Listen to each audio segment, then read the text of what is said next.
All right. Hello, everyone. My name is Ashik. Welcome to our webinar. Today, we're going to talk about something that keeps many of you awake at night, managing storage pools.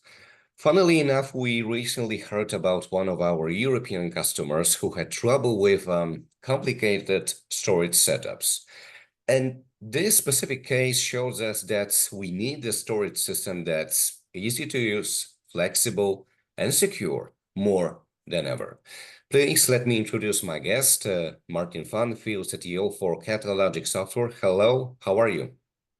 Hi, Martin. How are you? Thanks for having me. I'm good, thank you. We've got a load of good stuff today. First of all, I'm going to ask you quite basic question. I mentioned a few times a phrase storage pools. What are storage pools?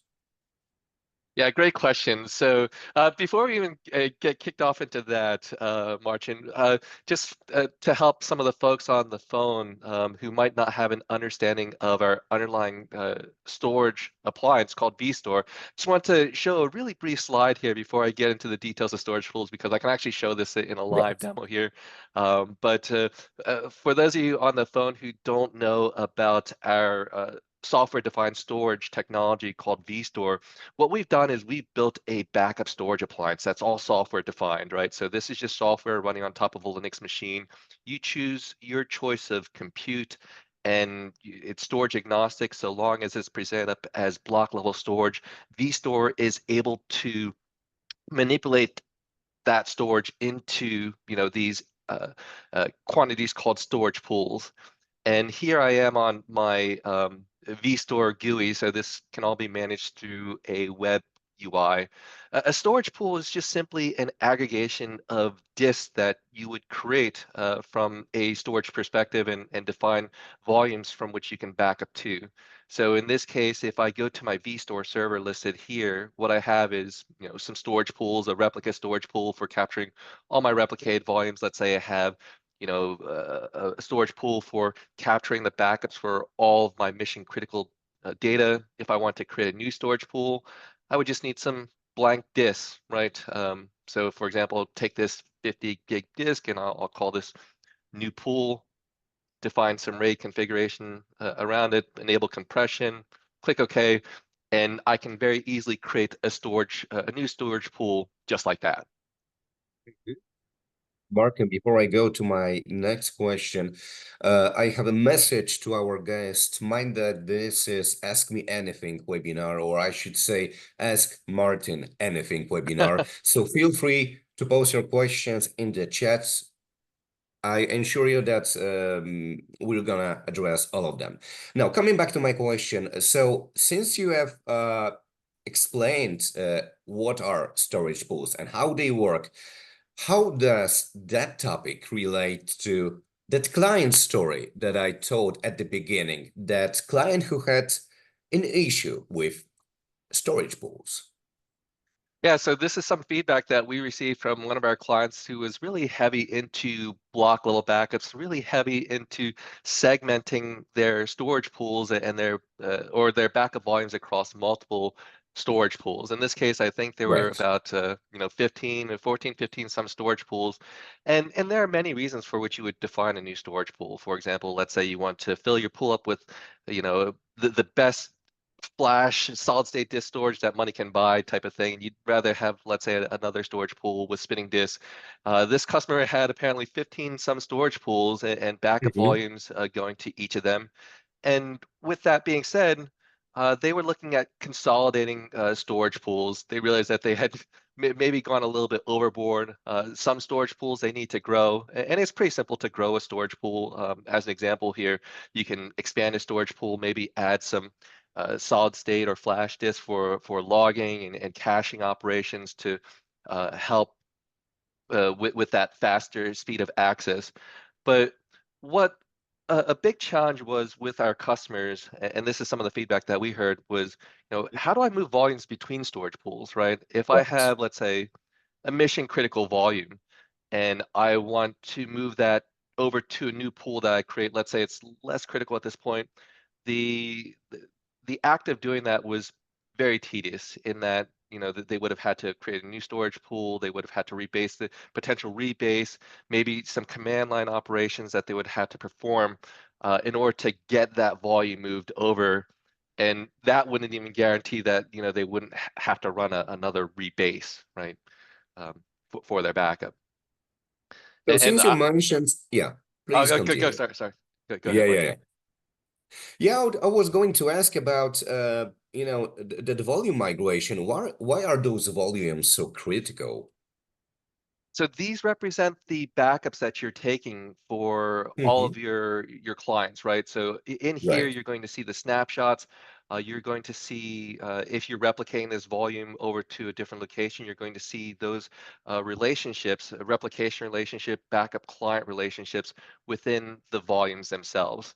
So when we do a backup, let's say you do a backup of a client, what we're actually doing is we're establishing a relationship between that client and the backup volume target with which you're you're backing up to. Now that relationship is pretty important because anytime that relationship gets altered, let's say you change the job name, you change, some aspect of the job itself, you're in a position where you're going to need to rebase that relationship. Otherwise, known as transferring over all the data because we're following a block level incremental forever strategy. Once you change that relationship between the client and the backup volume, you're going to run the risk of having to rebase that snapshot. And that's just something that, our customers were finding not to be feasible, right? Sometimes you're backing Hmm. up over a wide area network. Sometimes you have a very slow connection that went through all these hoops to get that base image there. And now you're telling me you have to rebase again. So these are just some of the challenges that, we were faced with when, you know, customers were requesting, hey, I need to consolidate. Hey, I need to move my volumes to a different storage pool. Make it easy for me. A while ago, we announced our new child, our new brainchild, I would say DPX 10.4. How does DPX 10.4 address the challenge of volume migration? Yep. So 4.10 actually, numbers, Yeah, you just switched the numbers. yeah, No, but so the yeah. 4.10 My bad, my bad.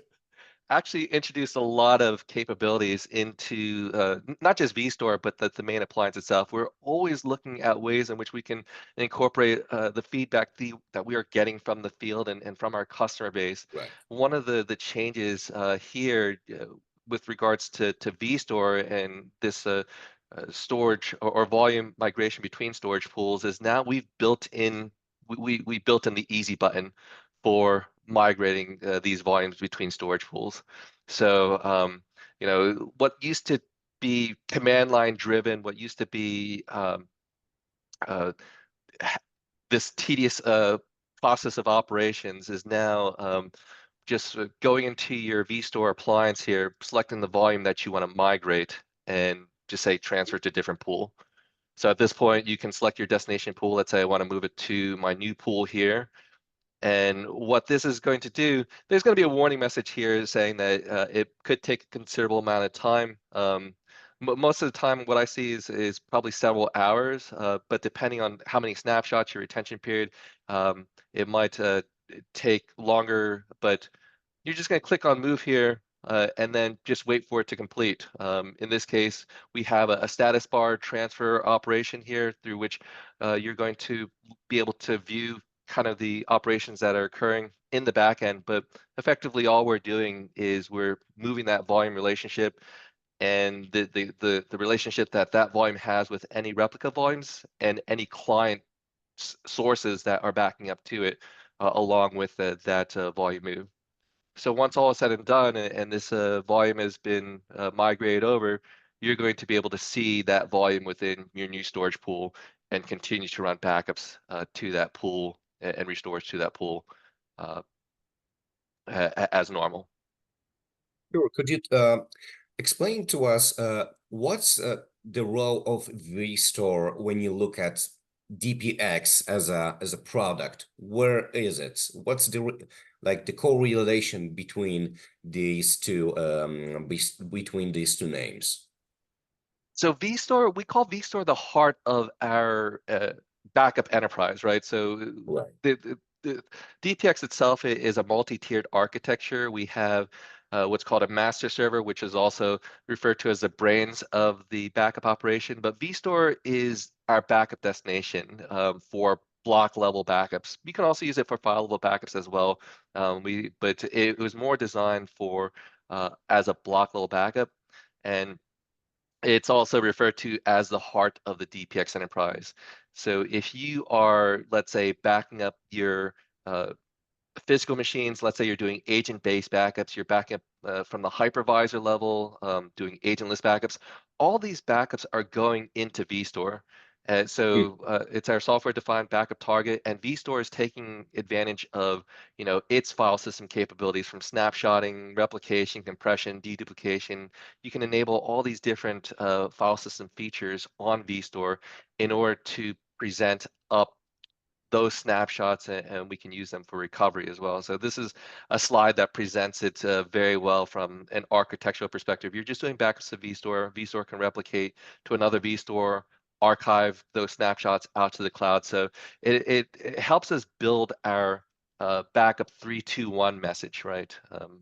The keeping 3 copies of your data across 2 separate uh, locations, one of those being offsite and one being verified, 3-2-1-1 as we call it. So, but that is, why vStore is so important to us. Right. I have a few more questions about vStore, but before I go there, I have a question from Josh. Josh, thank you so much for that question. Let me read it out loud. So, if I migrate to a new pool, do the associated job definitions like VMware, agentless, block-based, update to point to the new location? They do. In fact, they don't even need to update, Josh. It's because the backup job itself is defined at the volume level. So they don't, the backup jobs, when you define them within DPX, they don't even see the storage pool. They see the volume name. And those volumes that you've selected could be across multiple storage pools in this case, but you won't even need to change the job name. It'll just continue to run as incremental as normal. You're welcome, Josh. Guys, if you have more questions, feel free to ask them. Ask Martin anything, as I said at the beginning. Coming back to VStore, so if I use DPX, do I have access to VStore like automatically, or I don't know, do I have to unblock that feature somehow or purchase some license, something like that? Yep. So there is no licensable enforcement on vStore from a technical perspective, right? It literally is just an OVA file that you can download and deploy vStore as you would like. Obviously, it wouldn't make sense if you're not doing any block level backups. But if you, it's kind of funny if you wanted to use it as primary storage, even, right? Just to get that replication, maybe you want an NFS data share. There would be uh, literally nothing stopping you from using vStore within that manner. But again, it's one of those things that we would use as our block-based backup destination, right?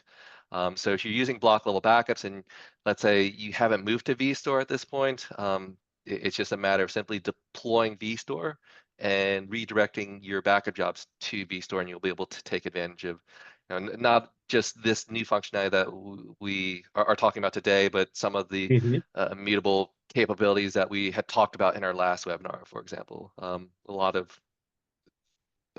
of great features uh, like this are what's going into vStore that make it so compelling. From what you showed us like a few minutes ago, in terms of the process of migrating volumes between storage pools, it seemed to me that when you use vStore in the newest version of DPX 10.4, 410. it's I did it again. You did it again. 410, 10-4.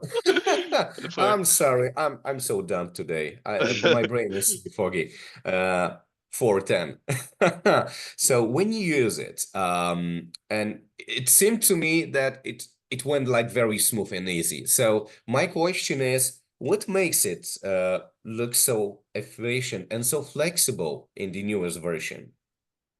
Yeah, I mean, so part of that new functionality was, the fact that our UI developers and our user experience developers are like constantly evaluating how users interact with vStore and things that they can do to improve the user experience.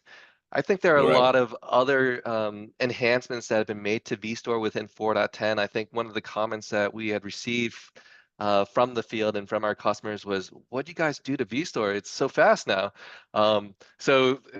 There are some Hmm. enhancements and performance improvements that have been built into vStore that are basically invisible to the user. These are just switches and knobs and levers that have always been Right. there, maybe in some config files that we've kind of tweaked it and have kind of been tweaking along the way. And what we've done is I think we've come up with a better than what we had uh, average use case for our vStore customers. So we basically, looked at those customers that might have been having, let's say, some performance issues with their backup or let's say, IO issues with their restore, as an example, and we've flipped some of the levers, maybe taken some averages with that, and come up with something that we feel is a better average use case than what we had.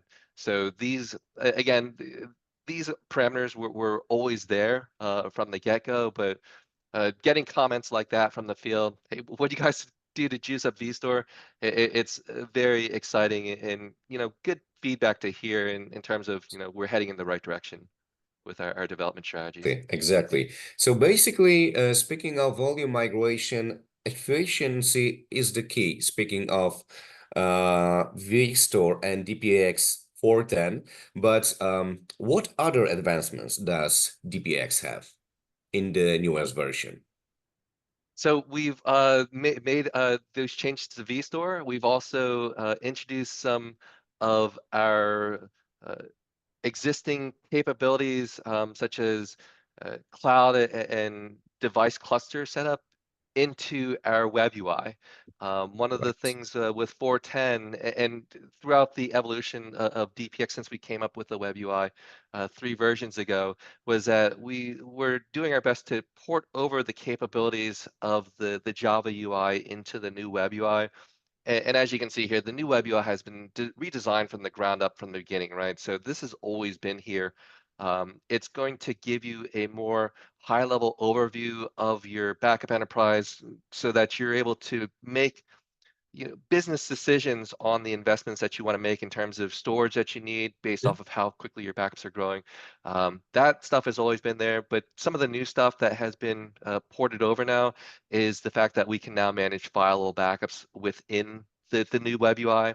As an example, if I were to find a new backup job for those customers here, the only backups that we were able to define were the agentless backups and block level backup capabilities.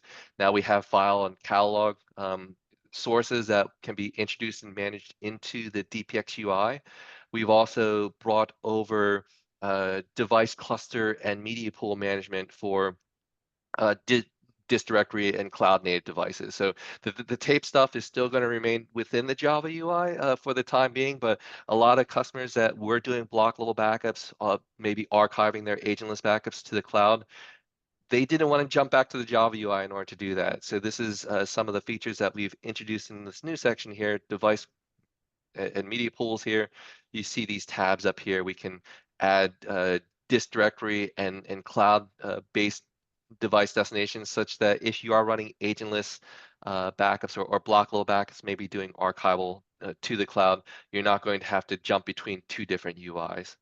And the To pick up on what you said about making business decisions thanks to the new UI. So, do you think it's fair to say that good UI can help you save money in that regard? Oh, absolutely, right. Hmm. If you don't know how quickly your backups are growing, how much storage space you need based off of the attention period required by your SLA, you're always going to be guessing, right? And it's these types of decisions with that, let's say most of the C-level folks are interested in, right? Right. Am I meeting my SLA? What type of investments do I need to make? we built these into reports, we built these into dashboard widgets. You can even see kind of where your backups are running in terms of your backup schedule window. But from a vStore perspective, you can see the storage utilization, right? So backed up data, storage trend history, all this data, these nice charts and graphs that were not available within the Java UI are going are going to help you, physically and visually see like where and how quickly you're consuming data and storage. And that's just the way the world is moving, it seems, right? People want information, they want to be able to see it, within a nice graph or chart or picture, and then be able to make decisions based off of that. You know what, Martin? I think that Josh is gonna get the title of the most active participant of this webinar because we've got another question from Josh. Are we able to get away from the Java UI completely with 4.10? I think you're gonna be able to get pretty close to it, Josh. So we got with catalog and fileable backup in there. I think if you are using tape though, you might still have to jump back to the Java UI just for tape. But you know, um, if you don't interact with the tape library, you don't import export tapes through the Java UI. I mean, you can do that through the tape libraries UI as well. They probably have their own web interface, but I think that's the only thing I can think of from, we're definitely getting a lot closer. So that's Mhm. You know what? I'm thinking that basically using 4.10 is fun and games on every possible level. Uh, that being said, it's worth upgrading your software, but that aspect is sometimes, I think, often overlooked. I can't blame people. People are busy doing their jobs, doing their businesses, and oftentimes they don't have enough time even to think about the necessity of upgrading their backup software. But upgrading backup software is something that we uh, advocate for from the bottoms of our hearts. I believe that I remember that even in our newsletter, Premier 2024 newsletter, we started by saying that upgrading your software should be your New Year's resolution, right? So I believe that since we dropped 4.10, maybe it's a good moment to remind people of why they should upgrade their backup software and why is it so important? Yeah, absolutely. I mean, I think we all know that upgrade is a necessity, right? At this point, we did that webinar back in early January regarding the migration, right? Not to be confused with upgrade. And I think that's what might be kind of the hurdle that most people are struggling to get over is, if you are still running your DPX master server on, let's say, a bare metal Windows machine or a Linux machine, you haven't been able to move to the virtual appliance. That is a Linux OVA deployment that we have available on our website. Just remember that is, something that we are doing as a free service to y'all, helping you migrate between, let's say, your Windows master server over to the Linux virtual appliance. Um, it if you have a morning or an afternoon, we can spend 4 hours with you. We can get you upgraded and your catalog migrate at the same time to that Linux appliance. But once you're at the Linux appliance, upgrade becomes so much easier from a operational perspective because with a VM, we're able to control so many variables and so many factors around that upgrade. It's literally just two files, a script that runs the upgrade and then an upgrade image which contains the base operating system, which is Linux that we're going to be upgrading to, and you're just going to run that script. So if you're already running the Linux appliance, then an upgrade to 4.10 is just as simple as running that script and then grabbing a cup of coffee. It usually takes about 30, 40 minutes to upgrade it. And if there's a base operating system upgrade and a software DPX upgrade, you know, start the upgrade, grab a cup of coffee, and when you're done, you're already running at 4.10 at that point. So Uh, Martin, as usual, very knowledgeable and willing to share his invaluable insights.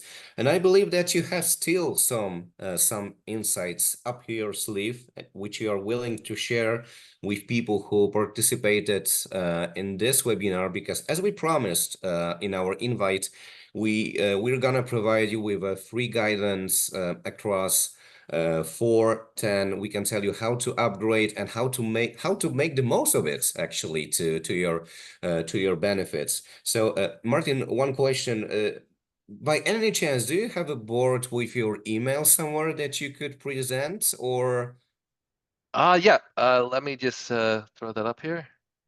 yeah, it's only for your convenience, guys. Reach out directly to Martin, set up a call, and I believe that Martin will be willing to um, share his knowledge, share his experience on DPX and how to, well, use the newest version to its fullest extent. That being said, I'm gonna wrap up. Thank you very much for joining us. Thank you, Josh. Kudos to you for giving those questions. Hats off to everyone who decided to spend this time with myself and Martin. And we'll see you soon on the next Ask Me Anything session with DPX. Thanks, everyone. Thanks, Martin.